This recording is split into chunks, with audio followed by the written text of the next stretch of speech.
I'm Stephen Foskett, the organizer of the Tech Field Day event series. The video you're about to watch is part of the Storage Field Day presentations held in San Jose, California in October of 2016. We welcome Primary Data here. They've presented many times, and if you'd like to see more videos like this from Primary and other companies, you can go to our YouTube channel, youtube.com/techfieldday. If you'd like to learn more about the Tech Field Day event, just go to techfieldday.com. My name is Fallstrom. I'm the head of product management at Primary Data. So I'm going to take you through a couple of slides. We'll go through a Casey session, and we'll also do a live demo today, show you what the product looks like. Some of this you guys have heard a little bit from David on the whiteboard. I want to reiterate a few things that may have not been covered. One, we see Flash a little bit less in the server local. Is a very interesting use case for some of the really high throughput compute applications. The NAS side is the bulk of it. What I've seen most with customers today is that they're looking at a way of taking all the dark data, all the cold data, and reducing the cost of it. And this is obviously where our tiering functionality comes into place. It's also where things like object or cheap NAS, cheaper, lower cost, still highly resilient storage devices comes in. So usually when a movie is finished producing, when they finish rendering and so forth, most studios want to move it to a long-term, what they think was long-term preservation tier, where they keep it for long periods, where they can take multiple hardware fires and still not worry about the resilience of the data. They still don't want to necessarily move it. So David spoke about the symlinks and all the challenges of manually making sure that things are moved from A to B and the application now knows where the new location is. With Primary Data, obviously, we obfuscate that with our Dataspace. To give you a visual from David's great drawings, we take all the storage we can see, everything configured into it, and we'll show you in our demo, wrap that into a single global data space that you then can carve out in any number of shares. So today, you get a separation of your logical view from your physical view, which in many cases allows a storage admin to operate independently where the data is. So for example, a data migration operation where you want to replace a storage system with another or a storage volume with another can be done without the knowledge of the data admin. It can be done non-disruptively from the data admin's world, and it can be done separately in the US. It doesn't even need to be aware of it. So by segregating operations into a product, we allow the admins to operate completely independently, which is helpful for their workflows. I should also highlight the fact we focus on media entertainment today. That is not our only vertical or the only applications we do support. Even the media and entertainment customer has more applications than just rendering and scale-out needs. You can obviously continue to run virtual machines on our box, commercial apps like Autodesk, anything that can run in a file or VMware environment today. Right? So it's by no means a dedicated solution just for M&E. You could use it that way, but you can also share it with other workloads as well. I should also highlight the fact that our engine that runs and evaluates, continually evaluates statistics come back from clients, prioritizes open files, for example, active data. So let's say you have hundreds of millions of cold data files that you're doing a migration job on, that will automatically be deprioritized over production I/O and evaluation of continual evaluation of production I/O. So it's built into the system, built into the engine. So a lot of the traditionally challenging projects where I can only move data at night, for example, I can only move data when things are not active, that's taken into account of the modeling we do, and you don't have to worry about that. You just execute the job. If the system is too busy during the day to do it, it'll get done when the system is less busy. So we're keeping the operations really, really simple from a user perspective. This highlights some of the details that was asked just in the last question. We have a time series database. We maintain a lot of information for our files. We maintain more information for open files, and over time we expired information in our database because clearly you can't keep granular access history forever in the database because it'll just grow to unlimited sizes. That's all again managed automatically. User has no control over this at this point. The system is extremely simple to operate. It just happens in the background. The system, and you'll see this, you'll see us talk about objectives. You can set objectives on performance, protection, location, and so forth. And as we go through the demo, I won't spend too much time on the slides. We'll just show you in the demo how these are done. It's a lot easier to understand when you see it live. In the system we've set up in the demo, you'll be able to see when we move things from a NAS system into the cloud, for example. In this case, we're using Amazon S3. The cloud support we have today is S3 support, and we'll obviously enhance that going forward. The one thing I want to highlight on the client side is that we support NFS v3 as well as v4. So v4.2 is a NFS protocol we do. It speaks 4.2 to DataSphere. Your storage can maintain and continue to be NFS v3 storage. I wasn't sure if that was clear in it. So it's really important for us that customers don't have to go and replace their storage with our storage solution. They can use what they have. We can plug in relatively transparently. There's always a disruption when you change NFS mount point, but most of these customers sophisticated auto-mounter setups. It's a simple auto-mounter update, and it just happens the next time the clients connect. So it's not necessarily a challenge for this vertical. You can also mix and match anything you want below. We support SAN as well. We didn't highlight it in here because SAN is not prevalent in an M&E space for rendering, but we do support block level access, masqueraded as file in that environment. It's by no means excluded. What we've seen, and David highlighted this, we'll see customers, they'll start with one scale-out solution. They'll grow that. Over time, they might change to another vendor, and they'll end up with a different namespace, and then another vendor, or they'll reuse it to scale-out environments. We've seen several customers come in. They want to architect their thousands of clients to speak to a single namespace, and this is where the Symlink, I think it was Symlink Hell, comes in, because you can't manage a large namespace by just doing hard links and symlinks, and they have a challenge in that area.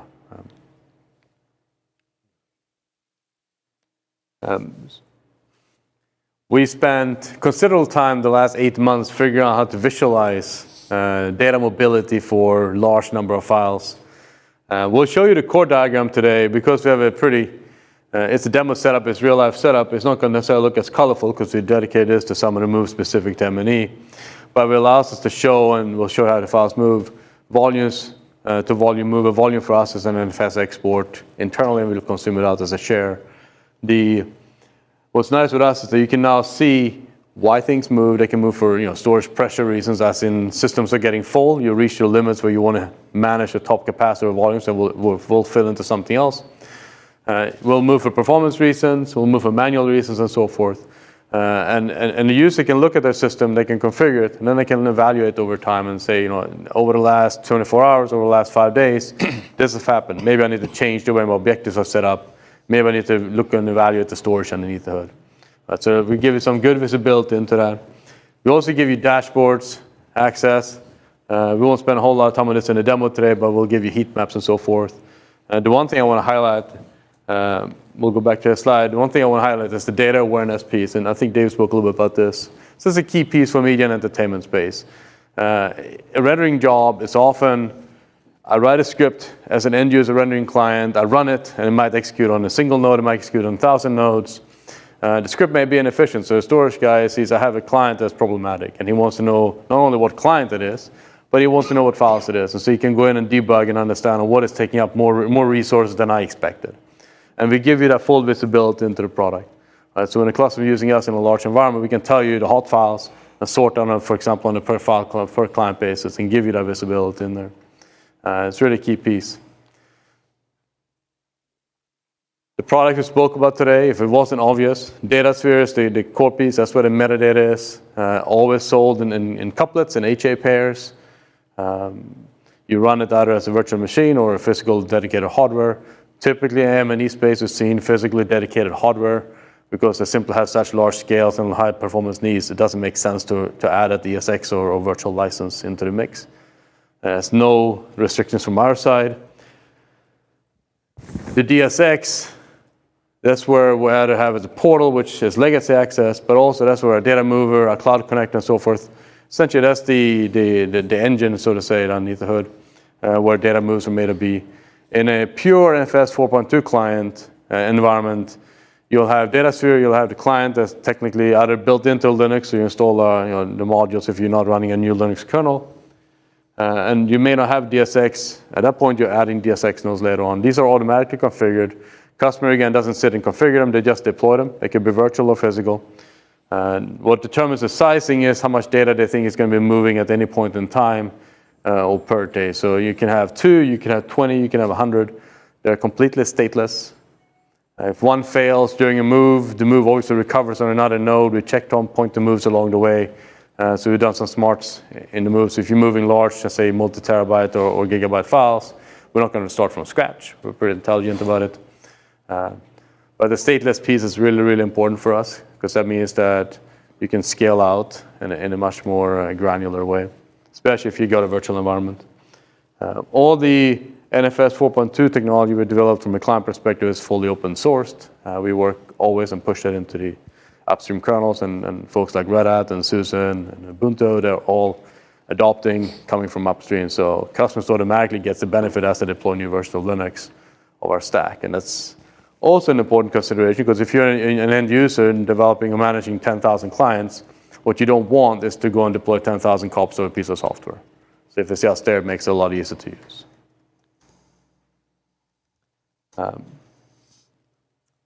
Non-disruptive mobility, really important. We're not necessarily expecting an M&E workload that files will be necessarily dynamically moving while they're being rendered, but being able to have the fact that you can move things around based on looking at your performance, saying, my high performance SSD or NVMe tier is not fast enough, I'm going to add another box in there, and then automatically rebalance that as the clients connect. It's something that happens automatically in our product. So when you add things in, and we'll show you how that works, when you add things in, our system will automatically detect the capabilities of the storage and automatically balance across all the nodes participating in that storage tier.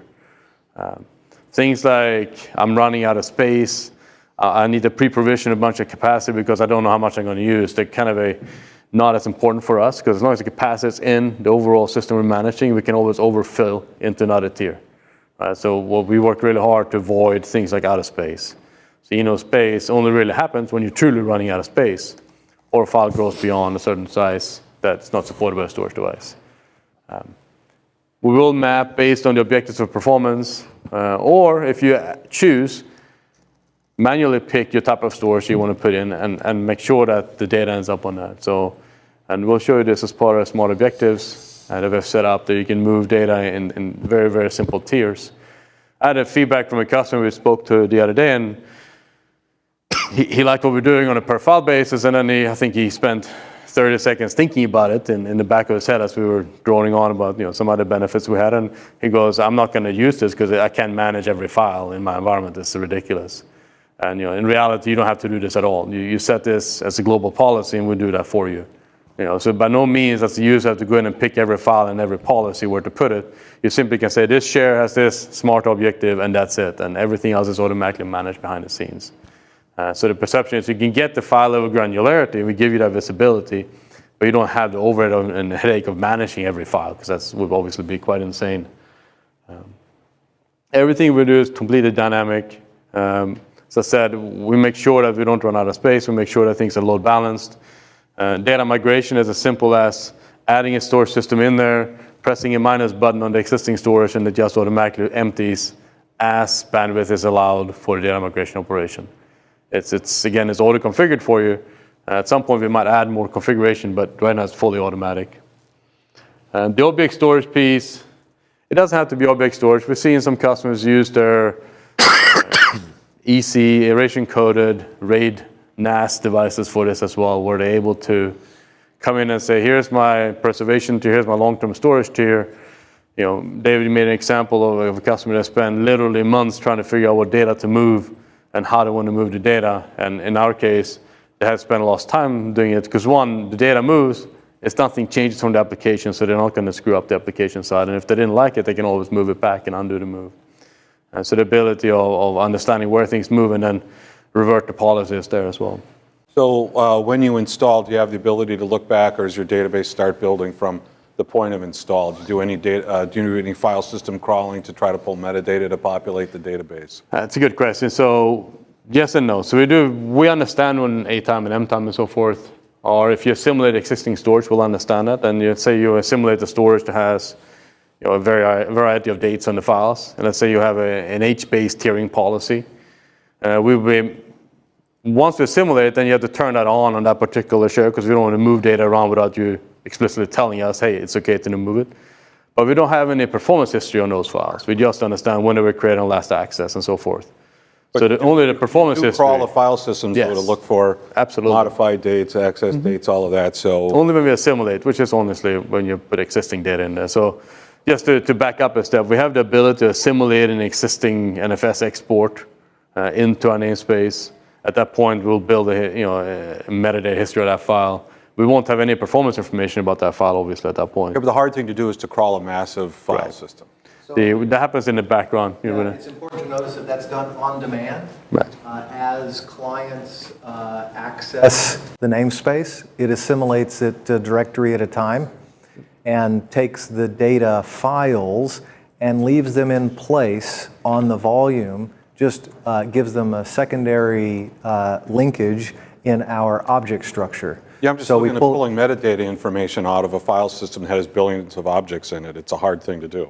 And exactly, but time. it's done one directory at a time on demand. So from the point of view of the customer, it appears to happen instantly. And only as he navigates through the file system does it have to, on demand, pull in those directories. Meanwhile, in the background, it has a full sweep to make sure that in a timely fashion, everything does get moved over. But this allows one to assimilate a file system of arbitrary size and make it look instantaneous. Only when you go to view a piece does it have to pull that piece over. Yeah, I'm just thinking about all of the engineering companies that exist everywhere that have, tens of petabytes to hundreds of petabytes Yes. of data. Yep. And a lot of it is just, it's risk for intellectual property theft and all kinds of other things. They have no idea what's out there, right? So the ability to crawl something of that size, yeah. it's very, very hard to do. And well, the fun But part is, it's a much bigger market than media and entertainment, frankly. indeed, and once the metadata has been assimilated into primary data, we have the infrastructure for doing analysis on that metadata, which is not traditional from a file system perspective. Right, no, I get that, yeah. I get that. I mean, it looks like InfluxDB technology is really interesting. That's but only part crawling of a it. file system is just such a pain in the ass. It's important to note there's Take two. months to do. There's actually three pieces to it. One of them is a transactional namespace lookup-oriented database that serves file system lookups and transactions. That's, holding the metadata for the file system and serving it synchronously, strictly consistent, et cetera. The InfluxDB is on the other end of the spectrum where it's storing the time series history of access and whatnot. Yeah. But there's something in between, which is an analytics database that's more like a Hadoop-style MapReduce, which is what we use to do the analysis, like these predicates for determining what files qualify for which objectives, that type of thing, and doing summations of resource usage and all of that. That's not done in the first or the second database. That's done in... Separate database? What's that? A separate database. What technology? What database technology is that? Today, that one is also built on RocksDB, just like the transactional database. In the future, it may move over to something different.